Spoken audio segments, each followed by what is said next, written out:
Кийинки суроо, орозо фитрди айтка чейин берүү керекпи же ага чейин берсек боло береби? Анан кимдерге беребиз дейт. Орозо фитр ооба орозо айтка чейин берип койгон болсо жарай берет. Анан эгерде орозо айтка чейин бербестен өткөрүү ие турган болсо, анда мойнуна жүктөлүп кала берет. Кыяматка чейин бермейинче кутулбайт. Өлгөнгө чейин десек туура болот экен. Анан кимдерге берүү керек дейт? Ханафи мазхабта садакатул фитр, жанагы зекетти кимдерге берүү керек болсо, ошондой адамдарга берген болсоңуз жарай берет. Кедей кембагалдарга, жолоочуларга мисалы берсеңиз жарай берет. Болгону зекет бөлүгүндө зекеттин акчасыны мусулман эместерге, зиммилерге дегени мусулмандардын жеринде жашаган мусулман эмес кишилерге бергенге болбойт деп айтылат, бирок садакатул фитрди берсе жарай берет. Абу Юсуфтун ою боюнча бирок садакатул фитрди дагы мусулман эместерге бергенге болбойт, мейли алар мусулмандардын жеринде жашаса деле дейт. Көпчүлүк алымдар ошого фатва беришет. Мусулмандар турганда эмне үчүн башкаларга берүүң керек дейт да. Кыскасы, садакатул фитрди кедей кембагалдарга берсеңиз жарай берет. Кийинки суроо бар экен. Саламатсыздарбы дейт. Мен бүгүн башым ооруп, оозумду ачып алдым. Эми мага 40 күн каза тутуп беришим керекпи дейт. 40 күн эмес болчу, негизи 60 күн болчу каффарат. Ага чейин маселени айтып алалык. Эгерде башыңыз ооруп, анан оозуңузду ачпасаңыз бир катуу ооруп калуу коркунучу боло турган болсо, же Кудай сактасын, ачпасаңыз бир өлүп калуу коркунучу боло турган болсо, ал учурда шариат оозду ачканга уруксат берет.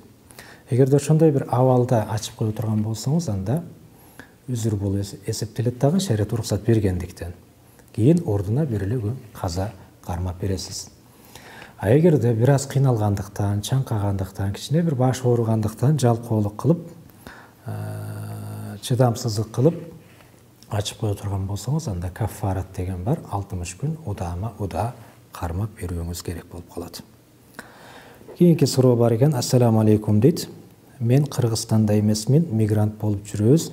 Азыр черестен тутуп атам. Болобу же Кыргызстанга барып толук тутканым жакшыбы?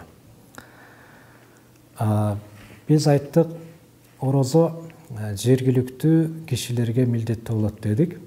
Анан мигрант болуп четте жүргөн болсоңуз дагы, эгер ошол иштеп жаткан жериңизде туруктуу болуп 15 күн же 15 күндөн көп жүрө турган болсоңуз жанагы жерде, ниетиңизде, анда жергиликтүү адамдардын катарына кошуласыз дагы, орозону толук кармап берүүңүз керек болуп калат, милдеттүү болуп калат. Жолоочу сапарда жүргөн кишилердин катарына кошулбайсыз дагы, толук кармап берүүңүз керек болуп калат. Черезден кармаган болсоңуз, ошол кармаган күндөрүңүздөн кутула бересиз дагы, бирок берки кармабай калган күндөрдү кайрадан каза кылып кармап берүүңүз керек болуп калат. Кийинки маселе экен. Саламатсыздарбы дейт. Күйөөм менен үйдө таравих намаз окусам болобу, күйөөмдү мечитке баргызбай эле дейт. Жарай берет, ооба. Анткени таравих намазда жамаат бул сунна деп айтылат. Суннатул кифая, сүннөт, суннатул айн, суннатул кифая деп бөлүнөт. Фарыз айн, фардул кифая деп бөлүнгөндөй. Таравих намазы дагы жамаат менен окуу суннатул кифая болгондуктан, калгандары үйдө окуган болсо жарай берет. Күйөөңүз имам болбостон, жеке өзүңүзчө окуган болсоңуз дагы жарай берет. Бирок эркектер мечитке барып окуганы жакшы деп айтат элек, анткени ал жерде башка адамдарга аралашуу деген бар, каталарды оңдоо деген бар, анан жамааттын дагы сообу бар дегендей. Ошон үчүн мечитке бара алган болсо, андан дагы көп сооп тапкан болот эле деп айтабыз. Daaratты туруп алса болбойт деп уктум дейт. Олтуруп алуу керекпи? Мисалы, домдордо туруп алуу керек болуп калат.